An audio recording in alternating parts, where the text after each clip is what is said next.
Իսրայելը եւ Միացյալ Նահանգները ավիահարվածներ են հասցրել Իրանին, հրեական պետության բնատվյալով հարձակումը նախապատրաստվել է մի քանի ամիս եւ կարող է շարունակվել մի քանի օր։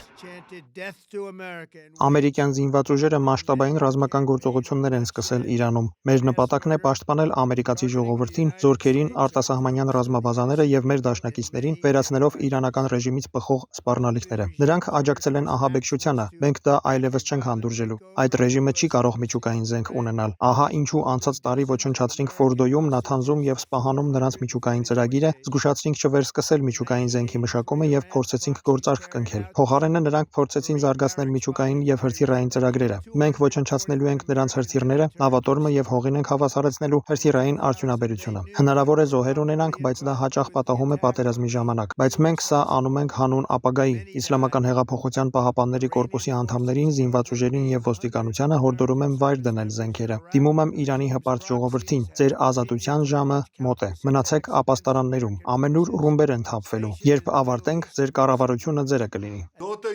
Շնորհակալություն եմ հայտնում մեր մեծ բարեկամին, նախագահ Թրամփին իր պատմական առաջնորդության համար։ 47 տարի է այաթոլլաների ռեժիմը բղավում է մահ Իսրայելին, մահ Ամերիկային։ Այս ռեժիմին չի կարելի թույլ տալ զինվել միջուկային զենքով։ Մեր համատեղ գործողությունները պայմաններ կստեղծեն, որ Իրանի քաջարի ժողովուրդն իր ձեռքը վերցնի սեփական ճակատագիրը։ Դիմում եմ նաև իսրայելցիներին։ Առաջիկա օրերին առյուծի մռնչյուն գործողությունը պահանջելու է բոլորիցս տոկունություն ցուցաբերել։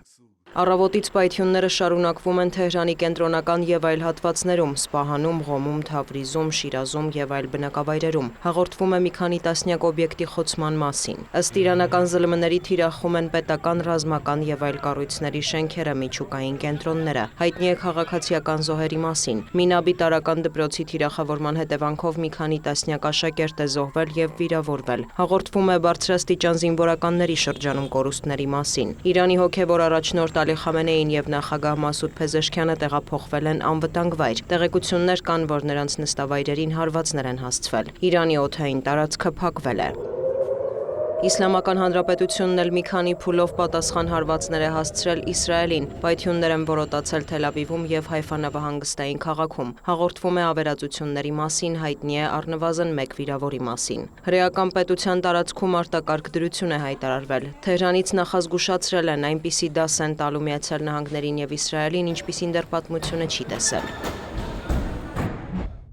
Ամերիկայի Միացյալ Նահանգների եւ սիոնիստական ռեժիմի ռազմական ագրեսիան տեղի է ունենում Թեհրան-Վաշինգտոն դիվանագիտական գործընթացի ֆոնին։ Նրանց հարվածները խախտել են միջազգային իրավունքը, Իրանի տարածքային ամբողջականությունը եւ ինքնիշխանությունը, թիրախավորել են երկրի քաղաքացիական եւ ռազմական ենթակառուցվածքները։ Իրանի զինված ուժերը կարձագանքեն ամբողջ ներուժով։ Կոչ են կանում Միացյալ ազգերի կազմակերպության բոլոր անդամ պետություններին դատապարտել տեղի ունեցածը։ Իրանը հրթիռային հարվածներ է հասցրել նաև Կատարում, Քուվեյթում, Արաբական Միացյալ Էմիրություններում եւ Բահրեյնում ամերիկյան ռազմաբազաներին։ Գործի է դրվել հոբ համակարգը, հաղորդվում է, որ հրթիռների մեծ մասը հաջողվել է որսալ, սակայն որոշ հատվածներում ծխիսյուններ են նկատվել։ Տեղեկություններ կան, որ պայթյուններ են որոտացել Դուբայում, Աբու Դաբիում 1 մարդ զոհվել է։ Ամեն ինքնիշխանության եւ միջազգային իրավունքի խախտում է որակել իրանական հարվածները, իրեն իրավունք վերապահելով արձագանքել տեղի ունեցածին։ Նմանատիպ հայտարարությամբ է հանդես եկել նաև Կատարը։ Լուրեր են շրջանառվում, որ պայթյուններ են եղել Էրբիլում, Թուրքիայի հարավում, Սաուդյան Արաբիայում եւ Հորդանանում։ Տարածաշրջանային մի շարք երկրներ, այդ թվում Սիրիան, Լիբանանը, Իրաքը հայտարարել են իրենց օդային տարածքը փակելու մասին։ Արևմտյան ԶԼՄ-ների տվյալով Իրաքում հարվածների հետևանքով 2 մարդ է զոհվել։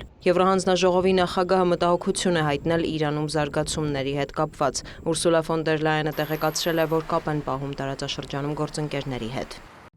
Տարածաշրջանային եւ միջուկային անվտանգության պաշտպանությունը հրամայական է։ Եվրամիությունը հակաիրանական պատժամիջոցներ է կիրառել եւ աջակցում է միջուկային ու հրթիռային ծրագրերի հարցով դիվանագիտական կարգավորմանը։ Բոլոր կողմերը պետք է զսպվածություն ցուցաբերեն, պաշտպանեն քաղաքացիական բնակչությանը եւ հարգեն միջազգային իրավունքը։ Մոսկվան կոչ է արել վերադառնալ դիվանագիտական երկխոսության, պատրաստակամություն հայտնելով նպաստել հավասարակշռված խաղաղության վերականգնմանը։ Ռուսաստանի ԱԳՆ-ն անխոհեմ եւ անհիմն է որակել Միացյալ Նահանգների եւ Իսրայելի գործողությունները։ Հայտարարությամբ է հանդես եկել նաեւ Իրանի վերջին շահի որդին Ռեզա Փահլավին, շնորհակալություն հայտնելով Դոնալդ Թրամփին իրանցիներին օգնության հասնելու համար։ Նրա խոսքով մոտենում է կրկին փողոցներ դուրս գալու եւ բողոքի ձայն բարձրացնելու ժամանակը։ Նախորդին ԱՄՆ նախագահը հայտարարել էր, որ որ դեռ որոշում չի կայացրել Իրանի հետ կապված, սակայն դժգոհ է միջուկային գործարքի շուրջ բանակցություններից, որոնք մեկնարկել էին վերջին օրերին։ ԱՄՆ նախագահը պնդել էր, Իրանը չի կարող միջուկային զենք ստեղծել, հավելել, երբեմն հարկավոր է լինում ուժ կիրառել։ Հարկ է նշել, որ Թեհրանը եւ միջնորդի դեր ստանձնած Օմանը դրական էին գնահատել Վաշինգտոնի հետ բանակցությունների ընթացքը։ Օմանի արտգործնախարարը հայտարարել էր, որ Իսլամական Հանրապետությունը պատրաստ է հրաժարվել հարստացված ուրանի պաշարներից եւ թույլ տալ ատոմային էներգիայի միջազգային գործակալությանը ստուգումներ անցկացնել երկրի միջուկային օբյեկտներում։ Դիանա Գասպարյան, լուրեր։